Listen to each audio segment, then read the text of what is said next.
Hola, ¿qué tal amigos? Los saluda Brenda Kessler desde el Tecnológico de Monterrey, Campus Guadalajara. Muchas gracias por acompañarnos en esta edición de Panorámico, un programa transmitido por el Canal 7. El día de hoy tenemos preparados para ustedes un programa en donde estaremos hablando acerca de dos tipos de investigaciones de mercado y para ello contamos con la presencia de Marta Arévalo, profesora de la Escuela de Negocios de aquí del TEC de Monterrey. Bienvenida, Marta, muchas gracias por estar con nosotros. Muchísimas gracias, Brenda. Platícanos, Marta, ¿qué es una investigación de mercado cuantitativa? Mira, la investigación de mercados en sí es una herramienta que utilizamos mucho en mercadotecnia para obtener la información de nuestro mercado meta, de aquellas personas, nuestros consumidores, que nos ayuda a que las empresas puedan generar estrategias que sean exitosas y lo vemos reflejado en sí en el producto o servicio que nos ofrecen. El enfoque cuantitativo es que nosotros, ahora sí que redondeando el término, asignamos números, cuantificamos atributos, experiencias, la actitud que tienen nuestros consumidores hacia una marca, un servicio o producto. Es decir, la información que yo voy a obtener a través de esta investigación es un valor numérico, un porcentaje preciso, objetivo. Así es, normalmente nos hermanamos con la investigación cualitativa, que creo que vas a tocar en un momento, donde obtenemos los atributos. Nosotros en la parte cuantitativa le asignamos ese valor, ese porcentaje a ese atributo. ¿Cómo surge este tipo de estudios? ¿Cómo y cuándo más o menos?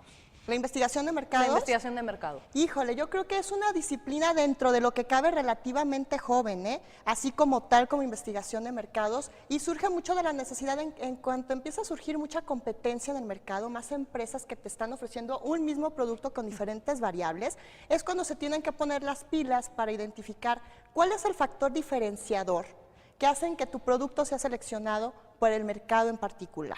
Entonces, es la manera en la que surge, es un mercado de competencia libre, entonces, ¿cómo hago yo para tener una estrategia que haga que sea atractivo mi producto?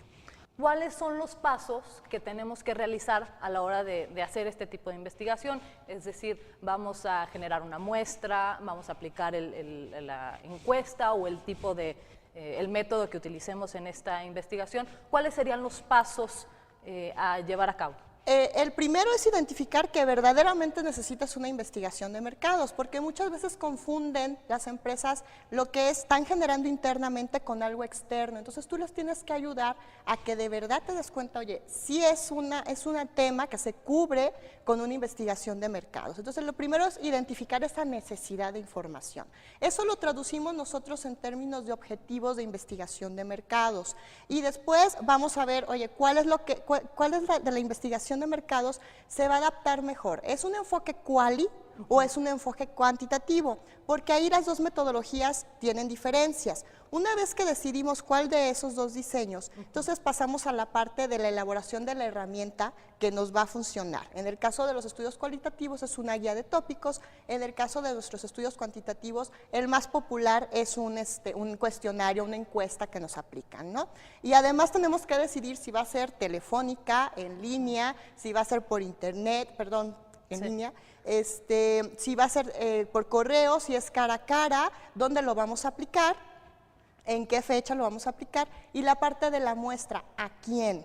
¿Cuál es esa persona indicada de contestarnos esas preguntas? Porque dependiendo de ese perfil es como preguntamos. ¿Y cómo se obtiene esa muestra? ¿Cómo decido a quién le voy a aplicar esa encuesta? Tenemos dos caminos. Tenemos una parte que es la parte estadística que llamamos los métodos probabilísticos, donde utilizamos fórmulas, y tenemos la parte no probabilística, donde nosotros normalmente nos manejamos, que tenemos ahí también para elegir a 4 diferentes, que nos va a dar dependiendo del perfil del mercado. Aquí tenemos mucho en cuenta cuál es el perfil del mercado que queremos alcanzar. Perfecto. Ahora, platicábamos fuera del aire acerca de una herramienta con la que tú estás muy familiarizada. ¿Cómo se llama esa herramienta? Es el SPSS, Statistical Package for Social Sciences, y nos ayuda a traducir el cuestionario en variables que después nos permite analizarlo. De ahí es donde surgen las famosas gráficas que después manejamos e interpretamos. Veamos cómo funciona esta herramienta. Si lo vemos a simple vista, nos damos cuenta de que SPSS se parece a la aplicación Excel de Microsoft, pero la que conocemos en Excel como columnas, aquí lo conocemos como variables. Y las variables son las preguntas que tenemos en el cuestionario. Los que son los renglones en Excel, aquí lo conocemos como casos, y los casos son el número de encuesta que estamos aplicando. De tal forma que yo puedo ver al final todos mis datos capturados y me va a ayudar en mi análisis estadístico de la información que voy a presentar. Yo aquí tengo un ejemplo simple, es un cuestionario de un estudio brevecito para la biblioteca, y algo que me gusta enfatizar siempre al momento de que yo voy a codificar esta encuesta, es decir, la voy a traducir en términos numéricos, es que debo tomar en cuenta muy claramente cuáles son las instrucciones de cada pregunta. Por ejemplo, en mi cuestionario me doy cuenta que el primer dato que tengo es el folio. Eso significa que debe ser la primera variable que debo dar de alta. Si se fijan, tengo dos pestañas en SPSS, me muevo a lo que son la vista de variables e introduzco el dato del nombre. El folio, ¿qué tipo de variable es numérico, la anchura de mis datos, el número de decimales, al ser un folio no requiero, por lo tanto sería 0. La etiqueta es aquella leyenda que voy a poner como punto de referencia, es decir, folio del cuestionario. Si tiene códigos, en este caso no tiene ninguno, ahorita vamos a ver qué sucede con una variable que sí tiene códigos. Y el resto lo manejamos en cuestión de formato. El concepto de un valor perdido es un poquito complejo y no tenemos tiempo para explicarlo. La alineación que queremos cómo aparezca, hacia la derecha, hacia la izquierda o centrado, y el tipo de escala que es el folio. En este caso el folio sabemos que es una escala de tipo nominal, de acuerdo a la estadística, y seleccionamos ese tipo de escala. La segunda pregunta, que sí tiene códigos, o la primera pregunta es ¿con qué frecuencia utiliza la biblioteca?